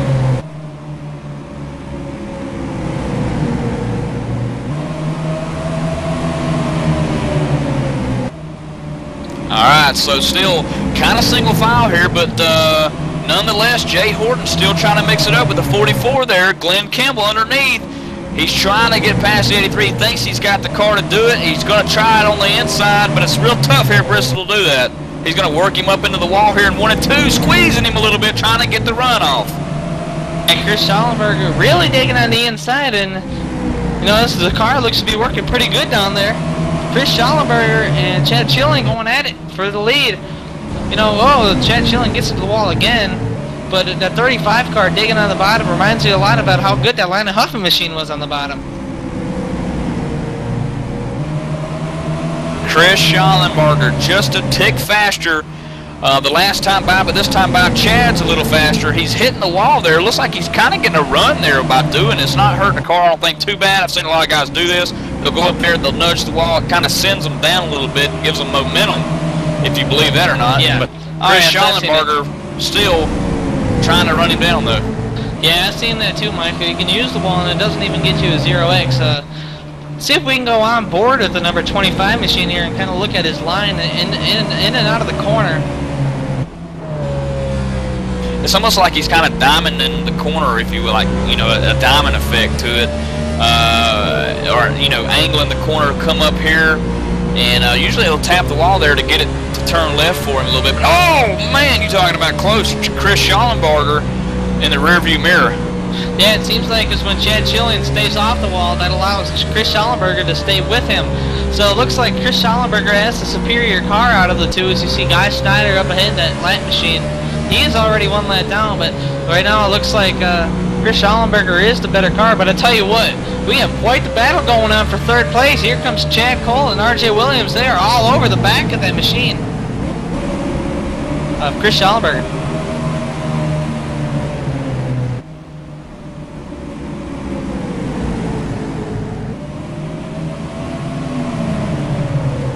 All right, so back out front still here, Chad Schilling hanging on to it by a tooth nail.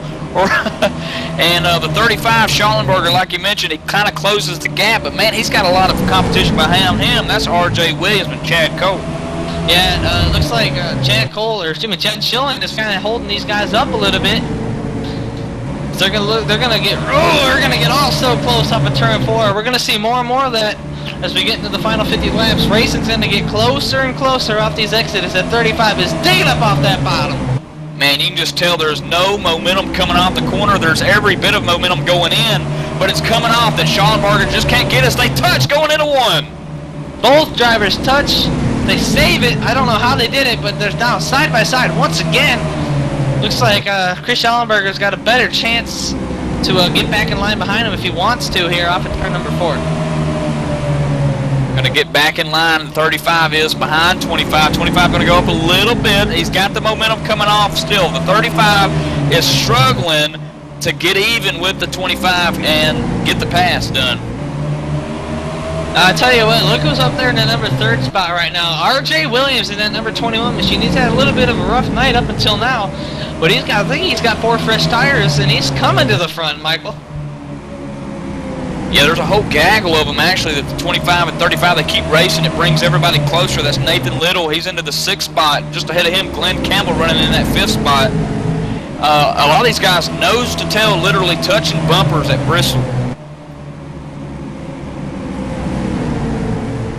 It's like Rich Jet, Ian, a little bit of electrical problems on that machine. It appears to be so bolted in and just wouldn't fire anymore. He's having some trouble. See if he can get it back going, but for now it looks like he's going to be having some troubles here for the rest of this evening. Matthew, you got something for us here, Road 2? Hey guys, I just wanted to mention how good RJ Williams is running tonight. He's in the 3rd position, that 21 car right now. We think back to where he was at Dover, another concrete track, high bank, just like Bristol is tonight. He was very strong, competitive there. I believe he finished somewhere in the top 3. I don't remember exactly where, but this guy seems to be strong on these concrete tracks. 50 laps to go here. Bristol, Chad Schilling, Chris Schallenberger, and RJ Williams are your top 10 as Chris Schallenberger is all over the back of that number 25 machine. I see Chad Schilling get a little loose with that 35 right behind him. I don't think it's going to be too long before we see Chris Schallenberger maybe move that 25 out of the way, because with 50 laps to go, this race will be over in 10 minutes. It's hard to say if Schallenberger attempted to pass a little too early right now, but man, you got to think that for the 5 or 6 laps that he raced side by side with him, he had to have ate those tires up in. Yeah, I am hearing that absolutely everywhere on all the radios. Tight, tight, tight. There's no more grip, but you know what you got is what you got. If we go green to the end, this is literally all you have. 21's getting a pretty good run to 35, but I got to mention real quick too as well, R.C. Rigdon, bad night, gone to worse. His motor is gone. It expired on his machine and he is parked for the evening. All right, thank you, Ian. Back up here at the front, Chad Schilling has actually put a little bit of a distance on that number 35 machine. Surprisingly, I'm wondering if that 35 kind of ate up his tires on the bottom, Michael. Oh, as you see, R.J. Williams has blown up the motor, folks. I'm going to tell you, Nathan Little started tonight second spot on the outside of Landon Huffman. He's worked his way up into the 3rd spot. He just passed R.J. Williams, who blew the motor. And, man, you're talking about a guy that's still got tires. The guys in front of him were battling, and they may have ate those tires up. So Nathan Little, look for him to be the comer out of nowhere to the lead here.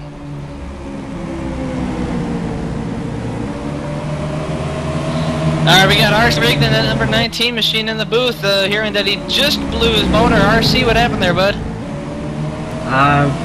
Got a little bit of damage, about 20-30 laps back, and then it was just running and she let go. I think it was just, too much oil pressure or something. I don't know. RC, we just saw the same thing happen to the 21 machine of R.J. Williams. Not sure if he had a little bit of damage or what, but man, he cooked his motor as well, battling for the 2nd position.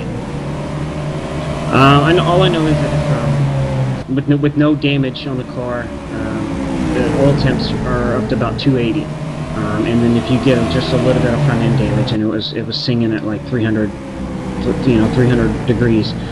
Very similar problem that I was having at Watkins Glen. I had to back off, and I actually, I was too excited, and I should have backed off, but I didn't, and blew the motors.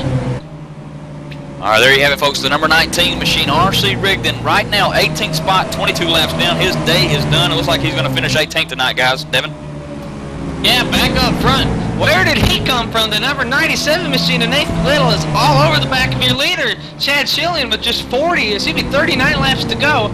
I think Nathan Little got tires on that last yellow when Chad Schilling did not, and here he is, ready to pounce. Yeah, it looks like the 97's clearly a little bit faster than the 25, but man, the momentum and the position where Schilling's at is just really good. I mean, there's no second groove here at Bristol. You got to pretty much shove them out of the way, and we might see Little do that. Yeah, Little does have those fresher tires. You see him diamond in the corner. He gets a really good run. Oh, you see he gets into the corner really high and really soft, and he's going to bring the car all the way to the bottom. This gets a huge run as we see Chad Schilling. It looks like what's going to have to happen here is Chad Schilling gets to the wall again, but it allows him to get the good run off.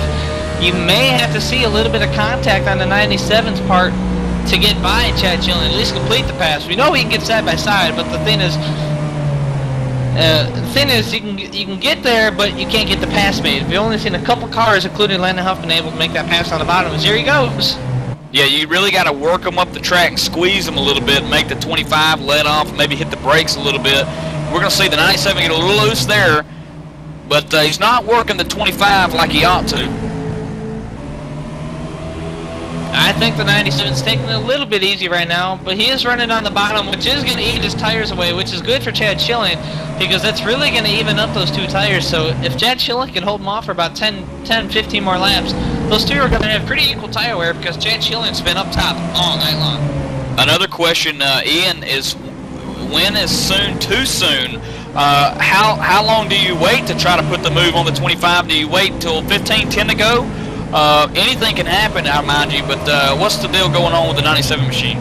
Well, he did come from the 12th position on that last pit. He ended up on lap with what, 21, I believe it was. He came in for that pit stop with the 4 fresh tires, and with those tires, I believe you got to take him right now when you have that grip. But you got to be patient. You can't keep throwing it to the bottom like that, because look what it's doing back there. The 3rd place position. He's starting to come back, and it could be a 3-car battle here as soon as his tires start wearing out. 35 big run. Matt, you got something for us? Yeah, the 25 car out front, man, he hasn't pit since lap 96. I'm going back here on my notes. I ran down to his pit stall down there, and they're saying last lap they came in was 96, so he's got a long time on those tires out there. And here we go, folks. This is our first lap traffic of the night for Chad Schilling. That's a 43 machine right in front of him, who is currently running in the 12th position. As the Toro with the 25 and the 97 makes slight contact, as the 25 is going to clear the 43. And so is the 97 down the front stretch. It's going to be interesting. I don't know if Chad Schilling's going to be able to hold him off, but on those old tires, he's doing a heck of a job. Yeah, it really is. They really caught that lap car there of Doug Roth and the 43 machine at a bad spot. And you can tell how Chad Schilling threw the car down there to put the block on Nathan a little bit. But I think Nathan has still got the grip. He's setting him up. He's trying to get the run. He's trying to fill out where his car's best at, and I think he's just playing cat and mouse with Schilling right now. Yeah, here he goes. He gets a huge run off of turn 4. But you see, this is so hard to make that pass on the bottom, as he's going to do it. Chad Schilling is into the wall. And then now the 97 is not going to clear him, as they almost make contact. Great racing here in the Full Throttle Cup Series. 25 to go at Bristol. Yeah, Nathan's really got to put that car and keep his momentum. Look like 25 ran him down just a little bit, causing Little probably to back out of the throttle, and that's what you see, the momentum just shift backwards for that machine. Yeah, the question is, how patient can you be? Nathan Little, I can't remember the last time he's ran a race, because he hasn't ran one since I've been up here in the booth of the ETV. But he's come here and he's been one of the best cars all night long. Second in practice, second in qualifying, and here he is, at 24 laps to go. He's in second place behind Chad Schilling. Yeah, he's really kept that car out of trouble and out of harm's way. He's done a fabulous job of it. He's got himself into the top 5, trying to battle for the lead here like we've been talking about the past couple of laps. He just can't quite put pass on him. As you can see, it's just you can get to someone, but you just can't seem to get the pass made.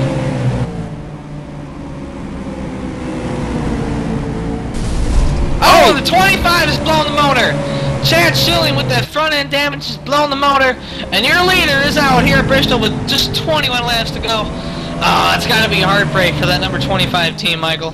Yeah, that's the 3rd car that we've seen here tonight live on ETV blow the motor at Bristol. Man, I tell you, these guys are pushing the envelope.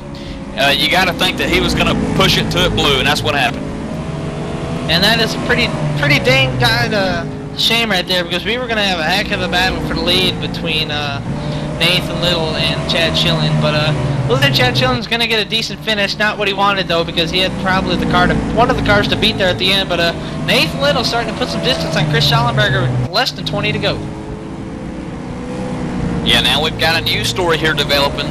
Chris Schallenberger, that time by 16.2 for Nathan Little, 16.2. So guys running really close with lap times. Chris has got to really pull something out of the hat here. Yeah, I think Chris is going to need a yellow if he's going to have anything for Nathan Little. That time 15.9 for Chris Schallenberger, 16.2 for Little. Schallenberger is coming in, Ian. Yeah, listening to the radio, by the way, of the number 25 car, you can just hear the disappointment in his voice. He thought he had the car to beat, but that nose damage just could not get any air to that radiator. And after a long green flag run, just blew the motor, nothing else to it. It's like they're packing it up and dump the day. In Flash, I tell you what, look at this. Here comes Chris Schallenberger in that number 35 machine. He's looking underneath the 97 here with 15 laps to go.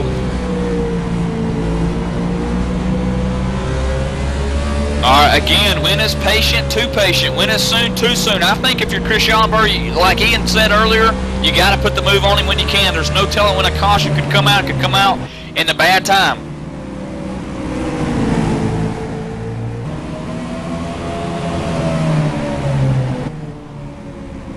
As we got a minute here, we're going to go ahead and take a look at the 7th position here. The 33 machine, David Lance, is actually just taking over the 5th position. And right behind him, Scott Brellerton in the 88 is in 6th. And Glenn Campbell, after all the trouble he's gone through tonight, he is in 7th. But Steve Ritter's also hanging in there in the 8th. So a lot of good guys having some good runs because they definitely needed it. Bad news for Nathan Little, good news for Chris Schallenberger. Lap car just ahead. It's the 06 machine, Bruce Perry. Here's the bad news. If you catch him up high, that means 97's got to go down low and working them tires again. Nathan Little is close to letting go of that lead. Yeah, Michael, I got to ask you, do you think all those laps Nathan Little tried on the bottom to get by Chad Schilling may have worn his tires out? For the last 3 times by, Chris Schallenberger just a tick faster than that 97 machine. They passed Bruce Perry down the front stretch, no problem. 35 looking, kind of gives him a little love tap. 11 to go here at Bristol. Yeah, we're starting to see a little bit of the bump and run, which has made the Bristol Motor Speedway famous for what it is. It definitely looks like the 35 might be faster than the 97 right now, which is surprising because the 97 has the superior tires. Little might have cooked him just a little bit when he was battling for the lead with Schilling. But I tell you what, the top side is really nice. And here we go, we got a battle for the lead. Here comes Chris Schallenberger underneath the 97 into turn 1. But the momentum shift is not there. The 97 continues to hold the lead in 3. 35 down low, 97 up high, coming out of 4, Devin. I believe we got one more report on pit road. What do you got for us? It's exactly that. 97 and Nathan just been on the radio saying it's tight, it's tight. All he's got is what he's got. We're within time to go. An intense battle for the lead. What's going to happen here? I think the 35 during that time when he was up there on the high side when the two were battling out up front, he got those tires cooled down. I think he's in the best position here. All right, Michael, 6 to go. Here comes the 35. He gets the 97. He moves him up the track. He's not going to clear him, or is he? He cleared it! Chris Schallenberger, new leader at Bristol. Chris Schallenberger is going to lead at Bristol. I think that's all she wrote, Michael.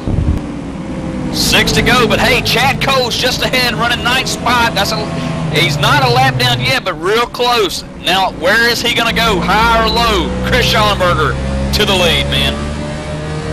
Yeah, the 97 machine's so tight through the entry into the middle that it makes him terribly loose off exit as Chad Cole gets out of the way. But man, Chris Schallenberger is just starting to run away with it.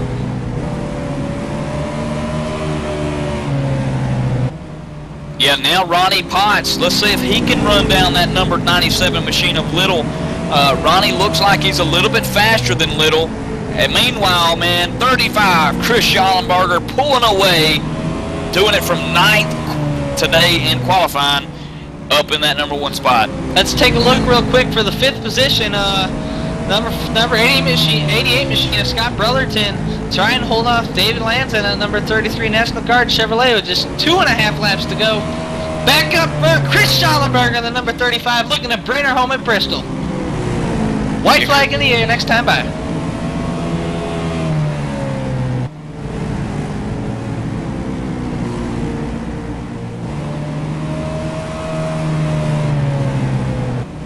White flag in the air for Chris Schallenberger. Last time out of 2 here for him. He's on the backstretch, Devin.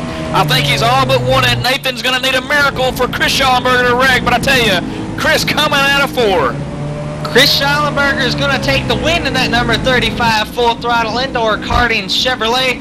He wins at Thunder Valley. Nathan Little 2nd, Ronnie Potts 3rd, Jay Horton 4th, and rounding out the top 5, the number 88 is Scott Brotherton. Michael, what a race.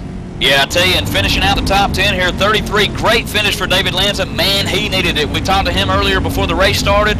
He needed the top 10. He sure did get it. Steve Ritter finished in 7th. He also needed a good finish. He got it as well. Glenn Campbell's finished 8th. Chad Cole a decent 9th. And Bruce Perry a solid top 10 for his crew.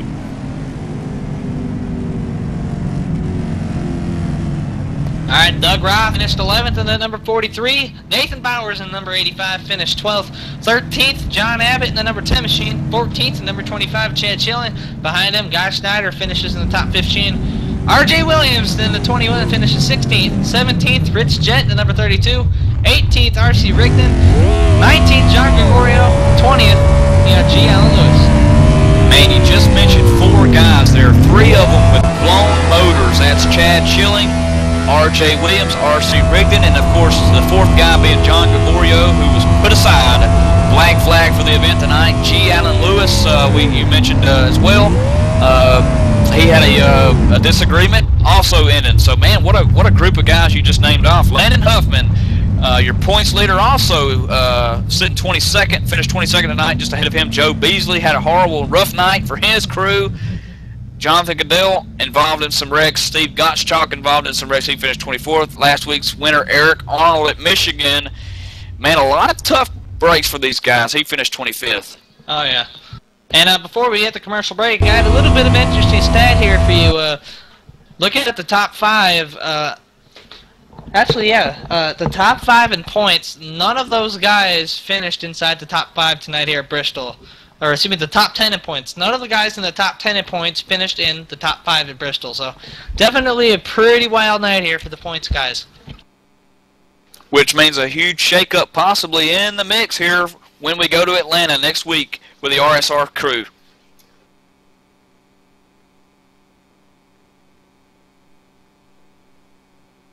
Alright folks, we're going to go to commercial break here in ETV. We'll be right back with the interview, your top 3 here at Bristol. Once again, Chris Schallenberg takes home the win. Don't you miss it, we'll be right back.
Hey, JD here with ETV Live, and let me tell you something. If it's too big for the pickup truck and you need to move it, there's only one trucking company you need to call, and don't bother with the Yellow Pages Cowboy. I'll give you that number in a minute. Manufactured goods, automotive, technical equipment, furniture, even if you need a reefer, Gary Mercer Trucking Incorporated is the only choice, Cowboy. With locations in Mississauga, Ontario, Canada, Rancho Cucamonga, California, if you need to move it, store it, and keep it cold, you need to call Gary Mercer Trucking Incorporated.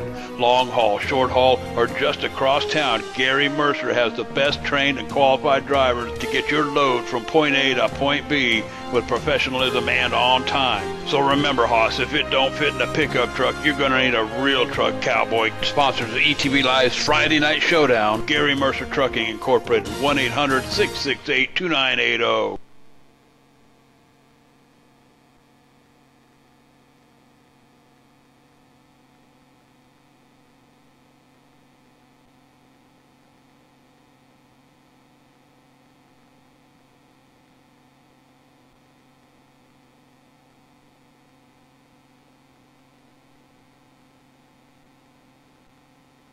All right, back in the saddle again here at Bristol Motor Speedway. I tell you what, Chris Schallenberger putting up a pretty good fight here tonight. Nathan Little, Ronnie Potts in third place. What a night here at the world's fastest half-miler. Let's take it back up to the booth to Michael Keaton and Devin Smirker. Just working a exciting Bristol finish here tonight.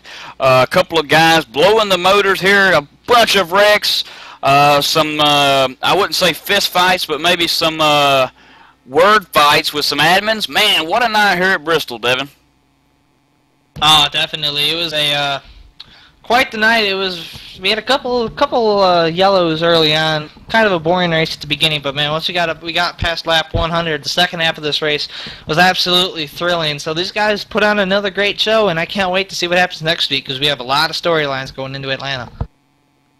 Just making my way to here to Nathan Little in that 97 Chevrolet. Nathan, man, what a night tonight. You warm up, practice, you were second fastest. Put that Chevrolet on the second spot first row tonight and hung around in the back. Man, tell us about your strategy for the night's event. Well, I had a absolutely hard night. I was doing pretty good there with Landon, and he was definitely the quickest guy out there, but got a little damage there on that big wreck and had to keep on fixing it. Had all those cautions, fix it up, and made my way to the front. Tell you what, man, it looks like avoiding the wrecks, staying out of trouble was really the way to go tonight, and is there any kind of truth to that? Well, you all seen the race. It was definitely wild and crazy, and that Bristol, that high line, you just want to push up off the corner so hard, and it's just so hard to keep it down there, and you get real loose. So, but a lot of guys did a lot of good jobs wheeling those things tonight, because I'm telling you, they were crazy once you got about 30, 40 laps into a run. Yeah, those cars begin to get a little tight on you after a little bit of a run, and it looked like you were closing in on Schallenberger just a little bit, but I don't know if there was enough laps for you to catch him or not. But good race tonight, Nathan. Solid second spot finish. Anybody you'd like to thank? Yeah, I got a guy watching. He's my teammate on iRacing. His name's Derek Hyde. He's a pretty good buddy of mine. He's watching, and I got another kid watching. I'm trying to get him in iRacing, but fun racing with all you guys, and look forward to next week. All right, there you have it. Nathan Little in the number 97 machine, bringing her home at Bristol Motor Speedway tonight in second spot. And Ian, wow, man, Bristol again, tough track. Yeah, once again, we called it from the beginning. It was going to be tire management that called the race, and there were so many developing stories at the end. Of course, you got Nathan coming flying out of nowhere, so it seemed, back in the 12th position on that final restart. Great call getting those tires. And just burnt up the tires going for the lead. And then once he did eventually get the lead, Chris had the better tires at the end. He was able to save it, and it was all tire management is what called this race. And just a fantastic race from start to finish. Lots of drama, lots of action, but hey, in the end, the best of the best came out on top, and I cannot commend them enough for the fantastic job they did. I also got to give a quick shout-out to a friend of mine that, in the heat of all this action, I completely forgot about this, coming all the way from Germany, who actually was hopefully on board with this for a little bit. Her name is Laura. Just wanted to give a quick shout-out to her. Hope she enjoyed the show. If she caught any of it, but I kind of hope you're sleeping right now. It's pretty early. All right, nonetheless, appreciate that, Ian. Awesome calls from pit row tonight, joining us up in the booth at some points, calling a heck of a race here at Bristol with the Real Sim Full Throttle Cup Series. But now to the main person that everybody's been waiting to talk to. Devin has caught up with Chris Schallenberger. All right, thank you, Michael. On the rooftop here at Bristol and Dickie Lane with 83 Chris Schallenberger. Chris, you had a decent starting position and kind of played the role of the Silver Fox late in the weeds and ended up taking the win. Describe your night for us. Oh man, where do I start? Knew I had a pretty good car. I just was trying to survive the first half. I knew it was going to be crazy there. Just kind of tried to avoid all the wrecks and keep a clean car and keep the fenders on it until we got into that second 100 laps and ended up trying to work my way back up there. Pit strategy just happened to work out really well. I kind of figured we'd get a long green flag run there at the end, so I wanted to try and play that card a little bit. And then the car was just really good on the long run. I wasn't driving it real hard. The top groove was really good. The bottom line is really tough to pass guys under. So I kind of just cruised her for a little while, and then got stuck behind Chad Schilling. That was some awesome racing with him. Can't thank him enough for running me clean. I tried leaning on him a little bit and bumping him and wanting to wreck him, just kind of let him know that I was there. I don't know if I'd have got by him if he hadn't had engine trouble there. That was going to be exciting. And I started to get hot, so I backed off a little bit, and that's I actually let Nathan go by, thinking I wanted to just finish the race. And then after I let Nathan go by, I was able to manage the temperature on the car a little bit, and you saw the end there. It was really exciting. I think once I got by Nathan, I pulled out to a little over a second there. It was pretty good car on the long run, and it was all from just running it easy behind those guys. That was a lot of fun. It was really exciting. Yeah, sorry about that. Chris got your number wrong. You're number 35, not the 83. That's Jay Horton. But Chris, it was quite the race. I don't know. Your car looked pretty clean there at the end. Like you mentioned, you got hot. Do you think what happened there with Nathan Little trying to pass Chad on the bottom that kind of wore his tires out, and that's why you're able to catch him? Yeah, I was kind of hoping that a little bit. When I let Nathan go by, I thought, well, maybe him and Chad will get together and mess their stuff up a little bit, and I'd take advantage of that. And in the meantime, I just kind of laid back and cruised and tried to take care of my stuff and was going to make a run for it with 10 to go. And man, it just worked out really well. I can't say enough. It was great racing. Those guys are excellent. All right, Chris, congrats on the win. And before we cut you loose, let us know who makes it happen for you. Big thanks to the Full Throttle Cincy Karting Group over here at the go-kart track in Cincinnati, raceskins.com for the killer paint jobs on all our teammates, and all the guys at Red Ass Chassis Works. And Ronnie wanted me to give you a message too. He said he's having some technical difficulties there. He said he's out signing autographs, and he's really a man of the people, so he loves the fans, and he's just really busy. He's having some problems getting back over here for you. All right, Chris, once again, congrats on the win. Hope to see you next week. Michael, man, what an exciting night here at Real Sim Racing Full Throttle Cup Series. Yeah, it really was, and I think 35, Chris Schomburger pretty much put the hammer on the nail there. He let Little go, and man, paid off for him with him racing against Schilling really good there. And just goes to show you that a little patience at Bristol can pay off, and does pay off, and it did for Schallenberger tonight at Bristol. Yeah, before we hand it over, just got to thank everyone down on pit road. It was pretty flawless broadcasts on our part. It made everything easy. So we'll see you again next week on Monday at Atlanta. So great crew here, and we hope you enjoyed.